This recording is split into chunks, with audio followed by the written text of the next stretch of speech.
I'm all about policy implementation.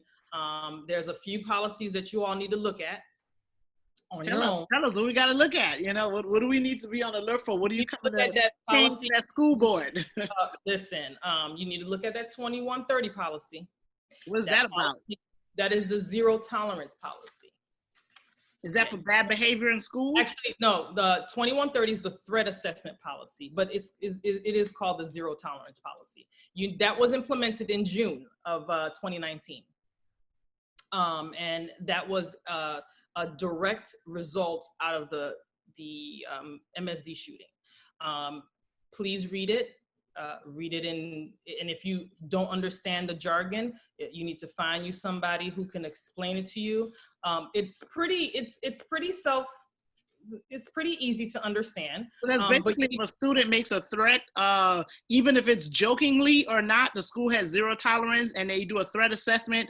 And if they believe that they're going to do something, they can put them out of school, suspend them, send them to one of the alternative schools or something like that. That's how serious that is. It's all based on whoever is observing it, based on their how they interpret that behavior and how they interpret it. And to me, it's too general. Just my personal opinion, too general. And so I'm putting my whole trust into someone who interprets something, and they may or may not be interpreting it the right way. Again, and it all goes back to culture too, because sometimes there's some cultural things that goes on, and it's not a threat, and it's not a threat of violence or anything like that. It's just part of the culture. So that's a policy you need to watch. You need to also watch policy 5006. 5006 is the discipline policy. Get on it. Y'all need to get on that. What are they going to go back to paddling? Because when I went to school, no, they don't go back to paddling. Are they going to do that? What is that policy? No, but I think that these changes and amendments that were made obviously were made because of the shooting, and in some respects I understand, but in others it could be very detrimental to some children. So tell us what that one says. So, because some parents, just if we could sum it up in about 2 sentences, if that's at all possible, or what in that policy do you think parents need to be aware of? Well, the discipline. One of the major peoples that need to worry about is people like you, Sandra, who have children who are ESE. While you still have the Disability Act, some children, even if they do have a 504, and that's the other thing that I have an issue with. And maybe I'm reading it incorrectly, but that 2130 policy, in my opinion, that the policies need to be congruent. They need to go together, right? So one policy can't say if they show a very bad behavior, it's perceived as a threat and we need to take that child out and put them somewhere. But in the same instance, it doesn't say anything about a child who has a learning disability.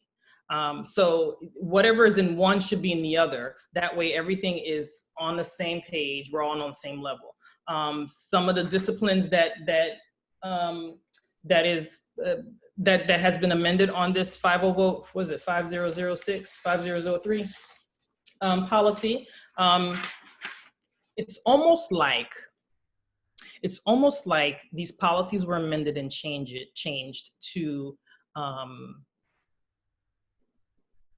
like be something, have something done harshly and not even think about the Promise program, if that makes any sense. It's almost like they made it to a point where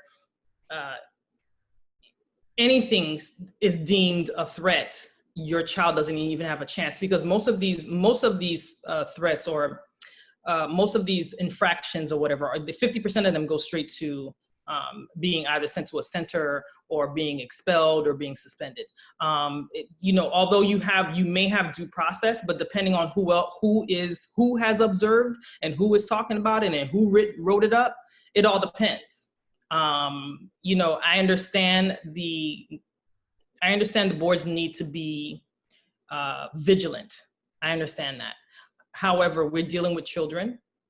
And as a parent, and most of the board members are parents, children need repetition. and they need consistency and they need redirection. But if you're putting in a policy that doesn't allow for that, what is the results of that?